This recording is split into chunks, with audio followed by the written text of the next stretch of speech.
খাবার খাওয়ার কয়েক ঘন্টার মধ্যেই বমি, পাতলা পায়খানা, পেট ব্যথা শুরু হয়ে যাচ্ছে। এটি ফুড পয়জনিংও হতে পারে। কি করবেন জেনে নিন। ফুড পয়জনিং কেন হয়? আগে এটা জানুন। ফুড পয়জনিং সাধারণত ব্যাকটেরিয়া, ভাইরাস, পরজীবী বা তাদের তৈরি বিষাক্ত পদার্থ দিয়ে দূষিত খাবার বা জল খাওয়ার কারণে হয়। ঠিকমতো রান্না না করা খাবার, দীর্ঘক্ষণ বাইরে পড়ে থাকা খাবার, নোংরা হাত বা অপরিষ্কার জলও এর কারণ হতে পারে।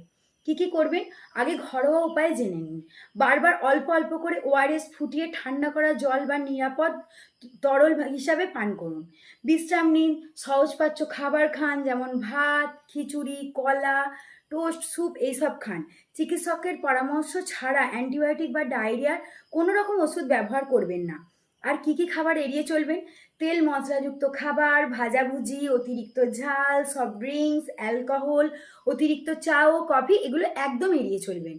কখন দ্রুত ডাক্তারের কাছে যাবেন? যখন ২৪ ঘন্টা বা ৪৮ ঘন্টার পরও উপসর্গ না কমে, বারবার বমি হওয়ার মতো কিছু উপসর্গ দেখা যায়, রক্ত মিশ্রিত পায়খানা হয়, আর ১০১ ডিগ্রির ওপরে জ্বর আসে, মুখ শুকিয়ে যায়, খুব কম প্রস্রাব হওয়া বা মাথা ঘোরা হয়, এগুলো জলশূন্যতার লক্ষণ হতে পারে। শিশু, বয়স্ক বা গর্ভবতী নারী বা দীর্ঘমেয়াদী রোগে আক্রান্ত হলে ব্যক্তির ক্ষেত্রে দ্রুত চিকিৎসা নিতে হবে। পরিষ্কার পরিচ্ছন্ন খাবার ও নিরাপদ জলই ফুড পয়জনিং থেকে বাঁচার সবচেয়ে ভালো উপায়। এমন আরও স্বাস্থ্য তথ্য পেতে আমার এই পেজটিকে ফলো করুন। Thank you.